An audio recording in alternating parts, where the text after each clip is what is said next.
सागर से निकलने वाले राष्ट्रीय राजमार्ग के सड़क की हालत दिनों दिन खराब होती जा रही है। देवरी से लेकर मालथौन तक के सड़क मार्ग में जगह जगह बड़े बड़े गड्ढे और उबड़ खाबड़ आपको कुछ ऐसी तस्वीरें नजर आ जाएंगी जो अब कई लोगों के लिए समस्याओं का कारण बन रही हैं। सड़क वाहन चालकों के लिए परेशानी यह सड़कें अब बनती हुई दिखाई दे रही हैं। पूरे मार्ग पर निकालने वाले वाहन चालकों को बेहतर सेवा के नाम पर टोल के रूप में भारी शुल्क तो वसूला जा रहा है, पर सड़क की गुणवत्ता में सुधार के नाम पर महज खाना पूर्ति का खेल चल रहा है, जिसको लेकर टोल टैक्स देने वाले भी अब बनी व्यवस्था पर सवाल खड़े कर रहे हैं। दिन के समय तो जैसे तैसे वाहन चालक गड्ढों से बचकर वाहन निकाल लेते हैं, लेकिन रात के वक्त सबसे ज्यादा कठिनाई होती है, जहां पूरे मार्ग में कहीं ना कहीं कोई ना कोई वाहन चालक हादसे का शिकार हो जाता है। एक समस्या और बड़ी है, मवेशियों के भी सड़कों पर उथल पुथल से वाहन चालकों के लिए गाड़ी चलाने में कठिनाई जाती है।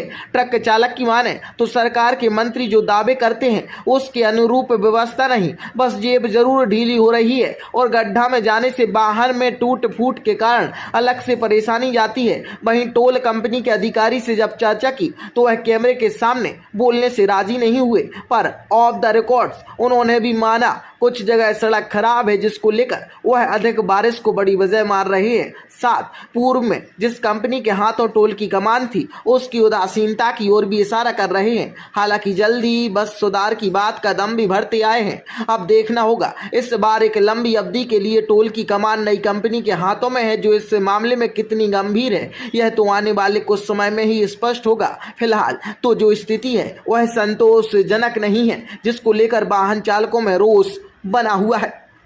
टूटी हुई है सर गाड़ी, और मतलब काम अभी भी तो खैर कहीं चल नहीं रहा है, लेकिन सारी सड़कें टूटी हैं, गड्ढे हैं और बड़ी दिक्कत होती है। रोड पे जानवर भी बहुत ज़्यादा हैं, तो दिक्कत तो सभी ड्राइवरों को ही और गलती बड़ी गाड़ियों की मानी जाती है।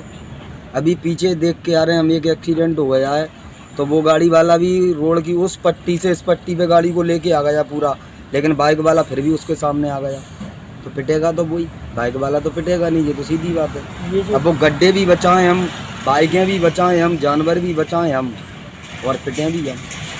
ये जो टोल लेते हैं ये कंपनी टोल से जगह आपको जी हाँ, टोल रहता है और 70-80 किलोमीटर पर टोल टैक्स एक रहता है।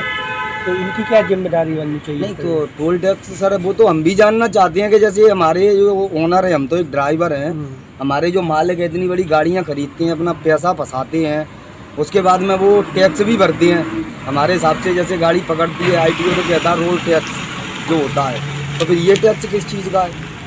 और ये भी टैक्स भर रहे हैं और वो भी टैक्स भर रहे हैं, तो जवाबदारी तो इन दोनों की यही है ना, हमारी तो है नहीं रोड बनवाने की, तो इनको बनवाना चाहिए, इन्हीं की जवाबदारी है। और बाकी कई टोल टैक्सों पे हमने देखा जो ड्राइवर के लिए, जैसे हमारे मंत्री जी कहते हैं, सड़क मंत्री परिवहन मंत्री जी नितिन गडकरी के ड्राइवर के लिए सड़क पे टोल टैक्सों पे सुविधाएं होना चाहिए, जैसे कि शौचालय की, तो कई टोल टैक्स पर आप देखिए नहीं होती है, और जाते भी हैं ड्राइवर तो वो ताला लगा मिलता है। आप कई टोल टैक्सों पे देख सकते हो इस चीज़ के बाद। अभी आप कहाँ से आए हो, कहाँ तक सफर करना? हम मैसूर से आए हैं, बेंगलोर के आगे से, कच्चे माल की गाड़ी है, ग्वालियर की गाड़ी है।